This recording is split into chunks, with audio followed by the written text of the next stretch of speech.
he's doing.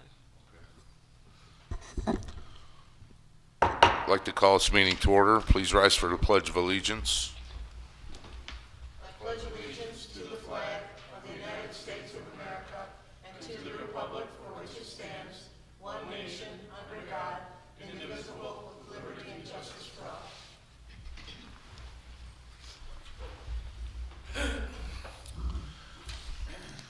In absence of the secretary, I'll call roll.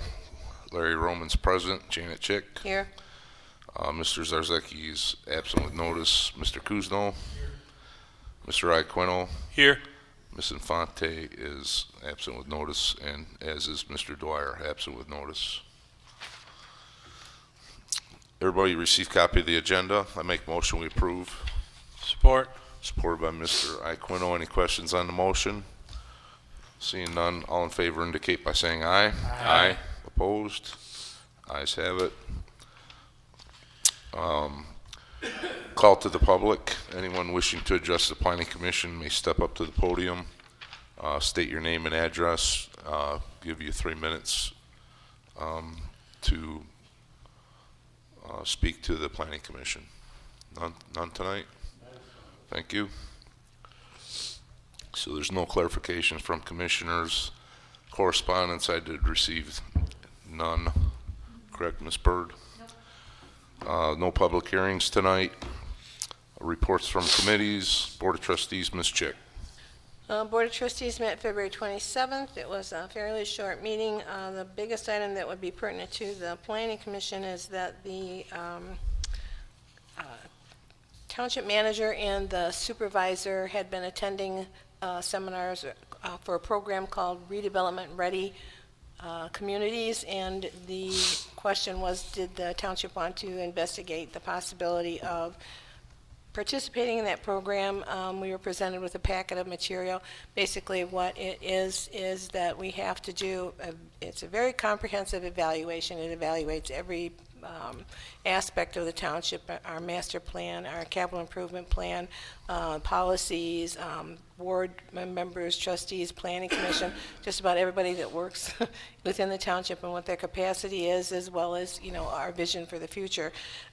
There was still some questions by the board members as far as costs and things like that. What the program does, if we decide to go through the evaluation process and we get accepted into the program, is they will provide marketing for the township, among other things, makes grants available to us with matching grants, of course, and those kind of things to help us move along towards getting some redevelopment in the community. So we're looking into it. It's still going to be further discussion. Nothing was decided. So that's all I have. Thank you, Ms. Chick. ZBA, Mr. Kuzno. ZBA did not meet since our last meeting. Thank you. Staff report, Ms. Bird. Nothing. Thank you. Planning consultant, Mr. Lippens. I have nothing at this time. Thank you. Parks and Recs, Mr. Iaquino. Our meeting in February was canceled due to a lack of quorum, so we did schedule one for March the 15th at 7 o'clock downstairs. If anyone would like to attend, it is an open meeting, and you are welcome. We will be putting together the plans for the garden, the community garden, and also have a discussion about the ordinances at the Bark Park. Thank you. Thank you. Ms. Infante is absent in downtown planning group. There would be no report. Item 10, unfinished business, revised language to address setbacks in yards on waterfront lots. Mr. Lippens. Sure. So on the schedule for tonight, we had 2 zoning amendments for consideration. Both are in the definition section of the zoning ordinance. The first one is a clarification of when there are waterfront lots, how the setback should be measured. And the second one is a clarification by way of adding a definition for equipment services. I'll take them one at a time. They're fairly simple. There may be some discussion about it. But essentially for the setbacks, which previously did not make reference to how to measure a setback on a waterfront lot, there has been some question about where structures can be built, based on how far they are from the water. In some cases, the property lines extend into the water, but the setbacks really should be measured from the high water line. So what we've done is we've added clarification to the setback language and to the yard. Essentially, we're suggesting we add to the setback definition a sentence that says setbacks on waterfront lots shall be measured from the high water line. And for yard, we've added the section or a sentence that says when the rear yard or side yard abuts water, the yard shall be measured from the high water line to the structure, or the C setback. There you go. So that's one consideration. The next one, I'll go to the equipment services. There are, in the downtown district, equipment services is a permitted use, and we've had several kind of heavy industrial uses try to define themselves as equipment services. So to address that, what we've done is suggested adding a definition for equipment services, which we're suggesting be defined as any commercial or industrial entity that provides installation, maintenance, and repair services for utilities and machinery, including but not limited to HVAC equipment, cable servicing, radio, television, and household appliances. This category shall exclude any commercial industrial operation that involves warehousing, maintenance, or warehousing, manufacturing, or assembling of such products. And this definition provides leeway still for some interpretation of what types of businesses could be qualified as equipment services, but it at least characterizes that as a certain type or intensity of use and excludes really heavy industrial type uses like cement manufacturers or asphalt suppliers or those types of things. So these are simple clarifications, but ones that were identified in our category of urgent amendments to get on the books as quickly as possible. And I am open for questions, comments, or considerations. Thank you, Mr. Lippens. Mr. Iaquino. The present distance from the high water line to the structure, is it 20 feet for the homes on lakefronts? The setback requirements? Yeah. I believe one was 20 and one's 25, but I can't remember the exact zone. And is that from the high water line to the actual entity or to like a deck? Mr. Lippens? Well, I think that we did some clarifications on what structures were considered to be applied recently.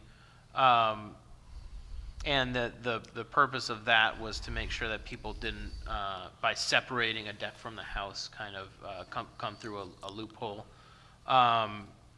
So I think the deck would be applied at this time to the setback.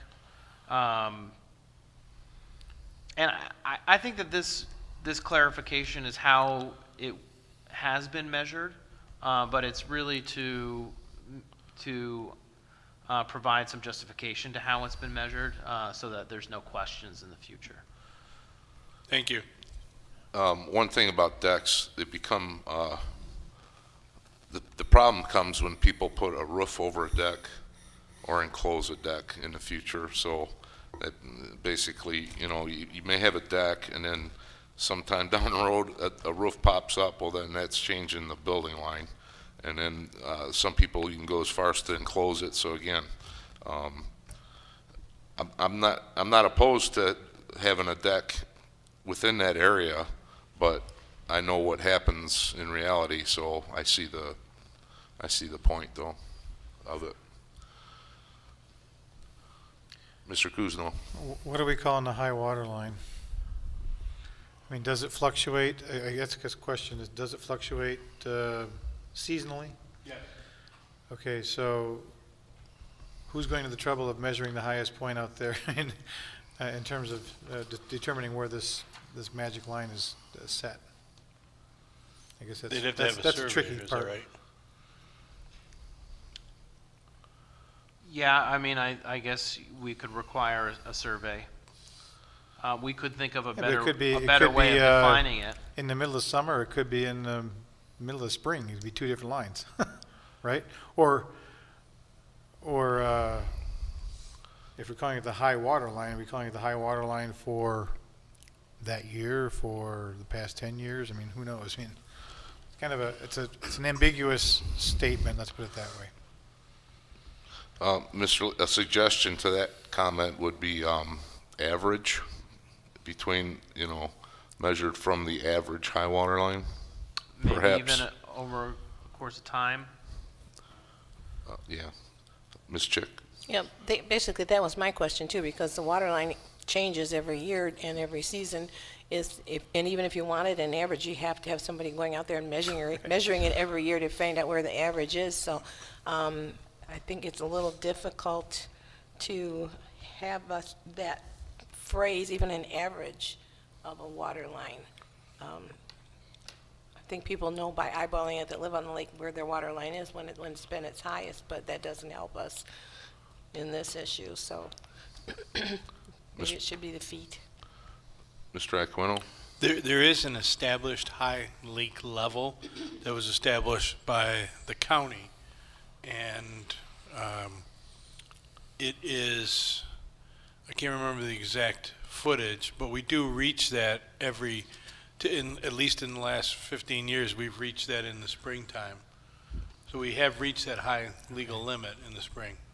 So that's an elevation, is what Yes, it that turns is out. correct. So it's an elevation, then the elevation can be replicated on each lot going from there. So that would require a survey to find out where that elevation hits on their property, I guess, but that's at least Then there's you something go through an established. added expense. If it's established that way, then that would be the way to do it, but how do we need to have that somehow, someone needs to know where it is. Yeah, Horseshoe Lake just flooded up to everybody's back Right. window this past Yeah, this spring. year Yeah, everyone's exceeded it, I'm sure. Mr. Lippens, good questions there from the commission. Is there a standard put forth by the county that could be referenced on elevation? Some kind of running standard? I like the suggestion of using the established high lake level.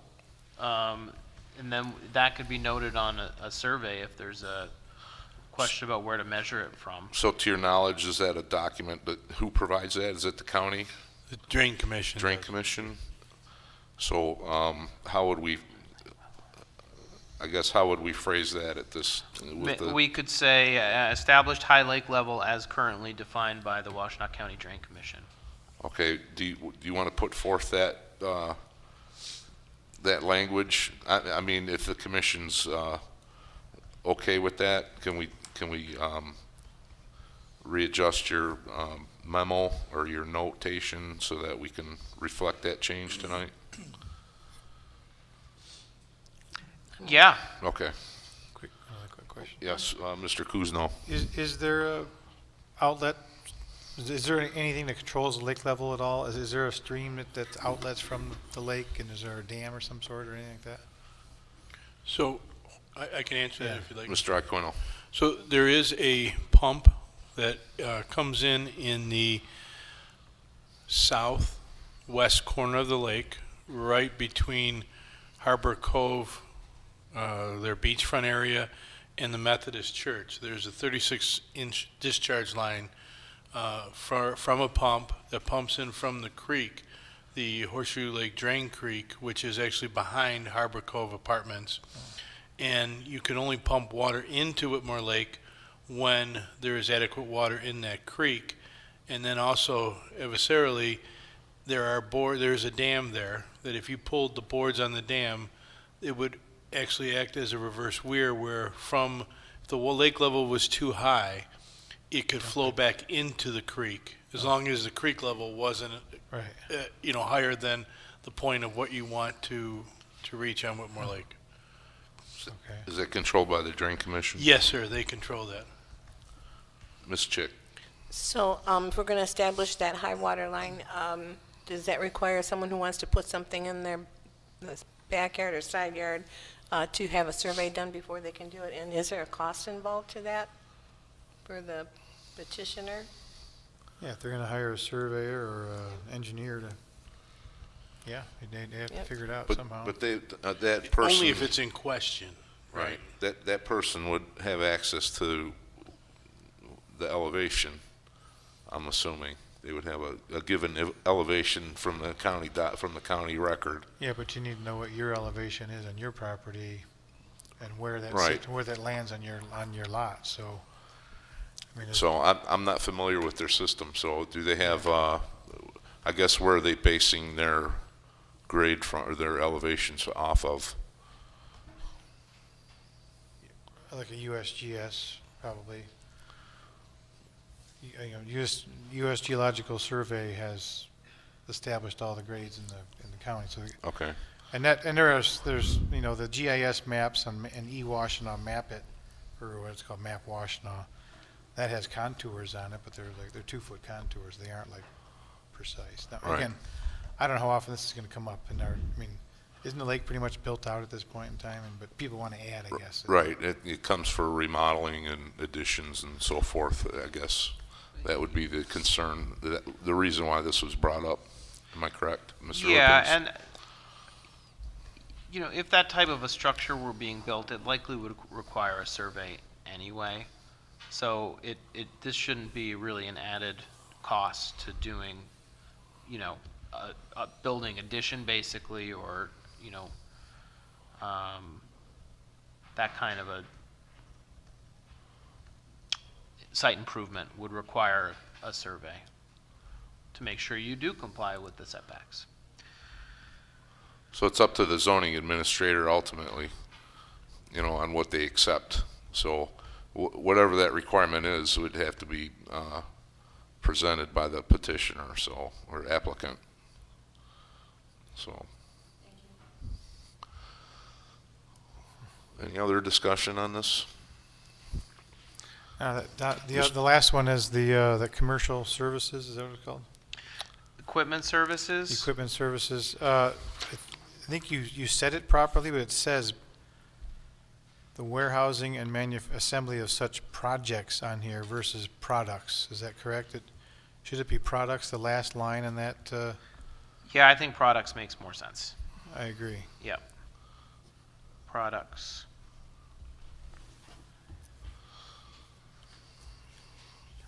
Any other discussion on B, equipment services? Seeing none, I make a motion that the definitions on setbacks in yards and equipment services as proposed tonight with the modifications that we discussed be adopted. Support. Support by Mr. Aquino. Any questions on the motion? That needs to go to Claire- the township board, is that correct? Right. Go ahead, Mr. Lippens. I would say as a clarification to the motion, Yes, sir. I think that the motion that they be adopted is good, but we should also add that they would be included in the next batch of zoning amendments Planning Commission considers for recommendation to the board. Because Okay. we'll hold a public hearing, and there'll be several amendments will go over the next 3-4 weeks meetings will be added to one public hearing. Okay, so we can amend the motion to reflect that. So just real quick. Go ahead, Ms. it's Chick. we're not going to do this piecemeal. It's all going to go in one bulk. Exactly. So your motion basically is including this to be in the next batch. And at each meeting, we'll be going over a small amount that we'll batch together And we'll hold one public hearing and send a bunch to the board. Yep. But there'll be more than one batch down the road, is what you're saying? Yeah, we're too. planning 3 batches. Okay. So the first batch, I think we're looking to get done, I don't recall the schedule, but I think it was in May. Yeah, and then there'll be another one, I think midsummer, and then the final one would happen when the whole process was finished. So, do we have that motion correct? Could you reiterate the motion, please? What I wrote was that that the definitions on setbacks and yards and the equipment services as proposed tonight, with the modifications discussed, be recommended for approval to the Township Board with the next group of amendments presented to the board. Sufficient, Mr. Lippens? Sounds good, or no? You Mr. should mention next batch to be introduced for public hearing, because otherwise we're skipping the public hearing. Right. Well, that's part of their process. Yeah, I agree, so All right, just, as long as, I just don't want people to think that we're circumventing a public hearing. No. But it's in the process. Yeah. So, is there any other questions or comments? Seeing none, we'll do a roll call vote. Mr. Roman votes yes. Ms. Chick? Yes.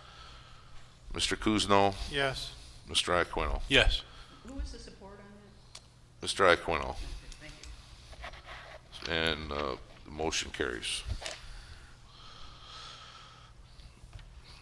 New business, there is none. Everyone received a copy of the minutes from February 21st. Make a motion to approve the minutes as presented with disbursement of reading. I'll support. Okay, supported by Ms. Chick. Any questions or comments on the motion? Seeing none, all in favor indicate by saying aye. Aye. Opposed? Ayes have it. Final call to the public. Anyone wishing to address the planning commission may step up to the podium, state your name and address. You have 3 minutes to address the commission.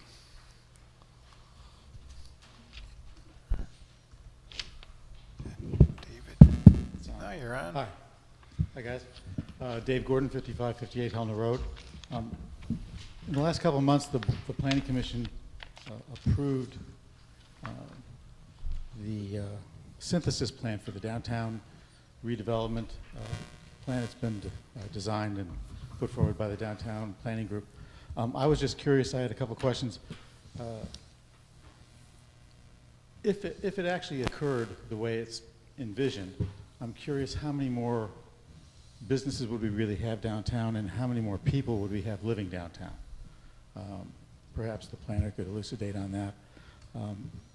I know that improving downtown is a priority of the community. It's been identified that way for a long time. I'm just curious whether the Planning Commission has done the work necessary to find out whether or not this particular plan is one that the people actually want. I mean, the expression about, be afraid, be concerned about asking for something and then actually getting it. I mean, if that happened, if that downtown synthesis plan happened, it would fundamentally change what our town's like. And I'm not sure the people that live here want to see that big of a change. And I don't know if the Planning Commission or the board or the downtown planning groups has asked the community whether that drastic of a change is welcome.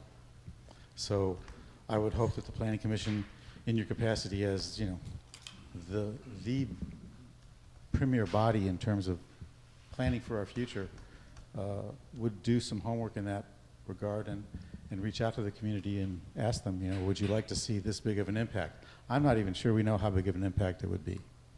So that's my concern. Thank you. Thank you. Anyone else that wishes to address the Planning Commission?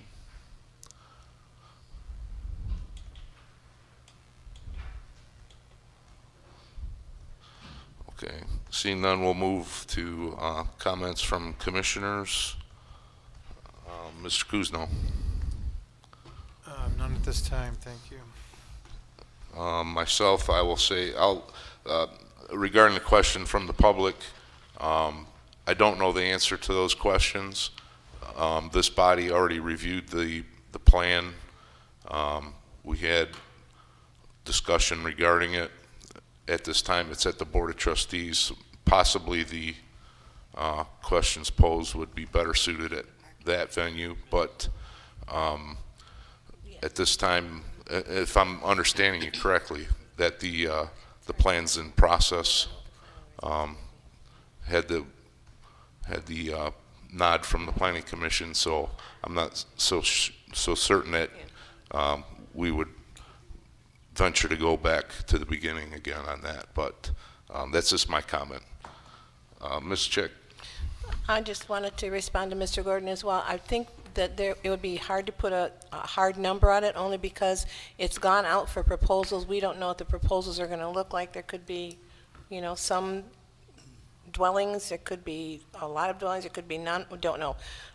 So we don't know what it's actually going to look like. I mean, we might have approved the vision, but I don't think we haven't approved any plan yet. So it'll be interesting to take a look at that. And I think at the point where it gets to the point where we're actually going to approve a plan, then all those questions have to be taken into consideration, because if the impact is great on the downtown area, we have to consider everything we've ever had before, traffic, services, that kind of thing. So I don't know that we have a number yet.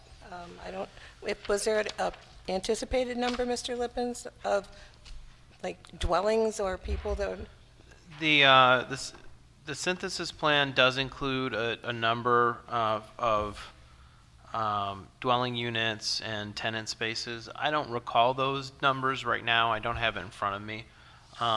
But it's in the plan, and the plan was certainly vetted with the public and developed with the public.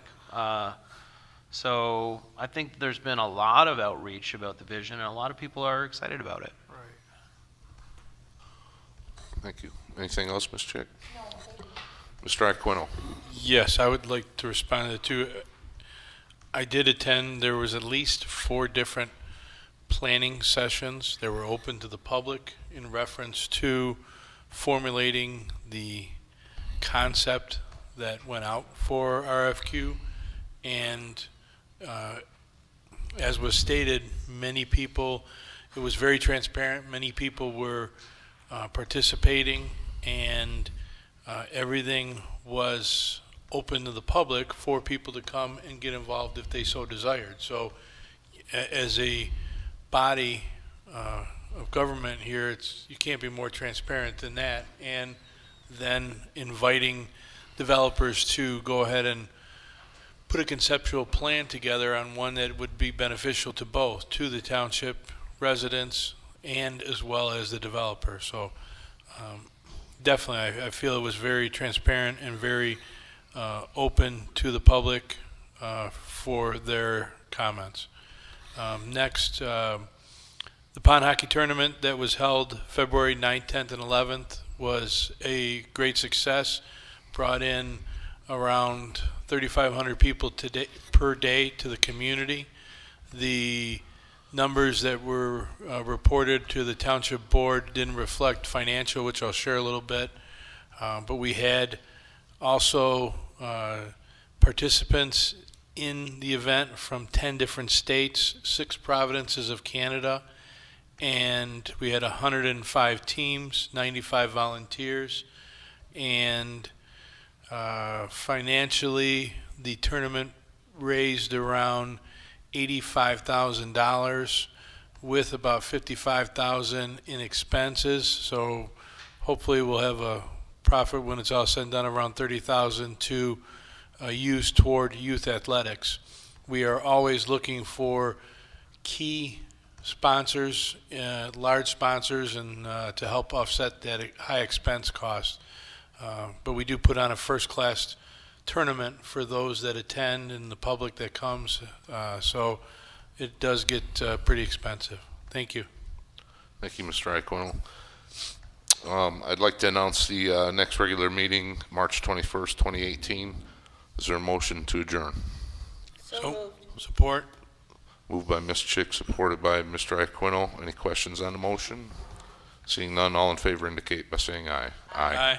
Opposed? Ayes have it. Thank you.